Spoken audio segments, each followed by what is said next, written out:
It is clear from the provisions of the Constitution, should check sections 132 to 134,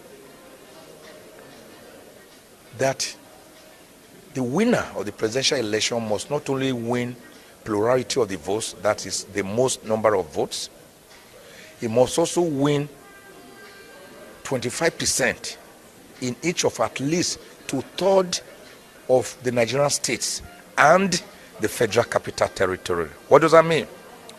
You must get 25% in 24 states and the Federal Capital Territory. Asiwaju Bola Ahmed Tinubu did not score 25% in FCT. Well, I do not know, but even if he scored in 24 without scoring 25% in FCT, he could not and he should not have been declared president-elect, as INEC wrongly did. So all these are matters that must and will be challenged at the tribunal. Global happenings today. We communicate, we analyze global news. Stay tuned. Hello, beautiful people. Welcome back to Global Happenings Today YouTube channel. The two most important things to Nigerians right now is trending. One has to do with the Naira redesign. Don't forget that some few days to the elections, Nigerians went through economic tough times where the new Naira note was designed and old Naira notes banned. There was Naira crunch, Naira buying Naira. I must say, quite a situation in the country.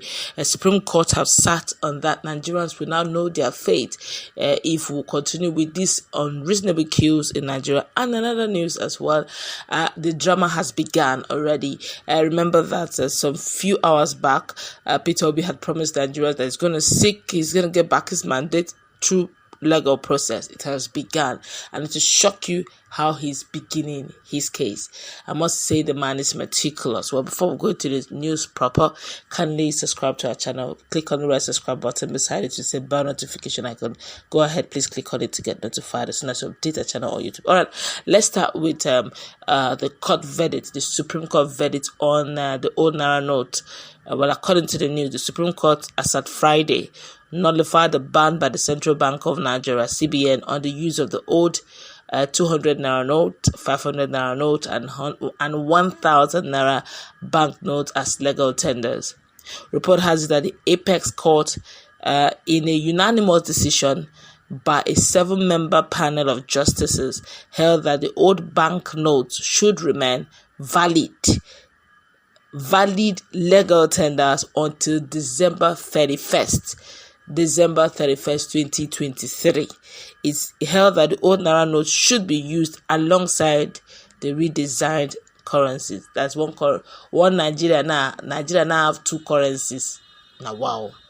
But well, I just hope that this will quickly transmit to the market women, the traders, so that the queues should cease. And the bank should please start putting ATM monies in the ATMs. The suffering on the average Nigerian is too much. I just hope that they'll do that very quickly, because I'm sure average Nigerian out there is actually sick and tired of buying Naira with Naira. Except you're not living in Nigeria. It's a terrible situation, I must say. All right, let's quickly head to what the Obi group and PDP have in stock. Well, let's start with Obi. Court hears Obi and Atiku's suit against Tinubu. The Presidential Election Court, that's PEC, call them PEC, Abuja, will on Friday hear the suit filed by the People's Democratic Party, PDP, and the Labour Party presidential candidates Atiku Abubakar and Peter Obi. And according to the news, respectively, challenging the emergence of Bola Tinubu as the president-elect. Report has it that Atiku and Obi have refused to concede defeat in the February 25th presidential election, vowing to recover their mandate in court. It was also gathered that the opposition candidate approached the PEC. Remember, PEC means Presidential Election Court.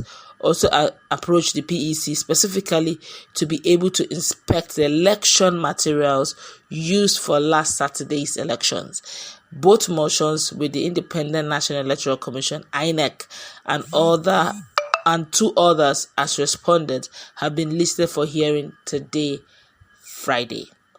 Atiku and Obi's request is contained in two ex parte motions they filed at the PEC Secretariat at the Court of Appeal, Abuja.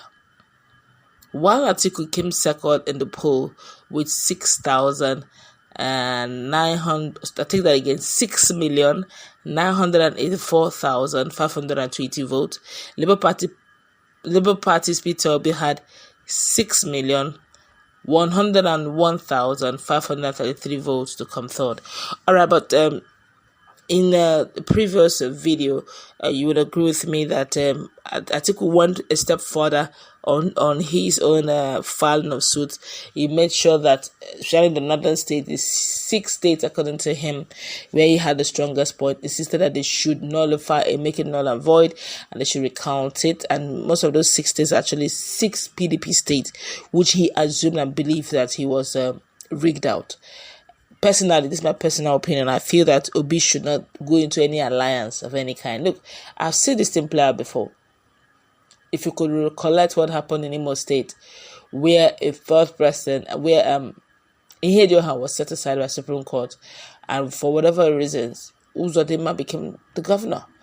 Now, if Obi successfully brings a case where it shows that Bola Ahmed Tinubu is not or didn't merit that position of being a president-elect, Atiku will come with that view that I'm the second in counting, therefore I should be given that seat. So Obi should look at the whole nation, the whole federation.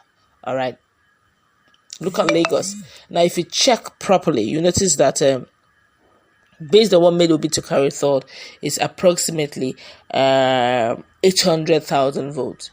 Now, Lagos alone, based on what most polling units and most situation observers, especially PDP situation observers, said, it said it will be led by about over 900,000 votes. That alone in Lagos has, summarized where Obi is leading. Okay, then you go to Abuja, you go to Plateau, go to Edo.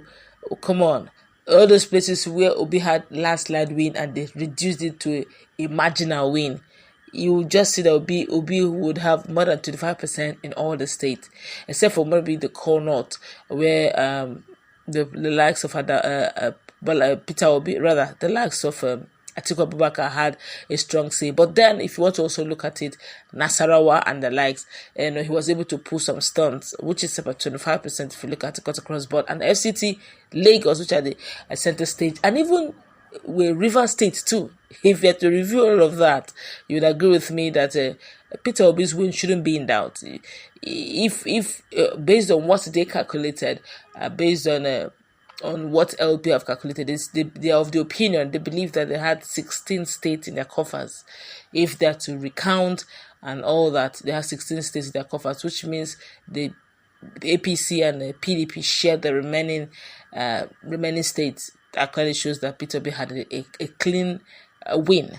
But then it all begins with, can we see the materials, the election materials, your source document? Let's compare it with what our situation room has. Let's compare what our polling unit, Nigerians uploaded, and all that. And I think he's trying to be meticulous. He's trying to be meticulous. But I also feel that he should also add pace to the being meticulous, because we have very limited time before they'll be in a hurry to swear in the person of Bola Ahmed Tinubu. I'm talking about, this is March, we have April, then maybe the end of May, and we'll be hearing the swearing in.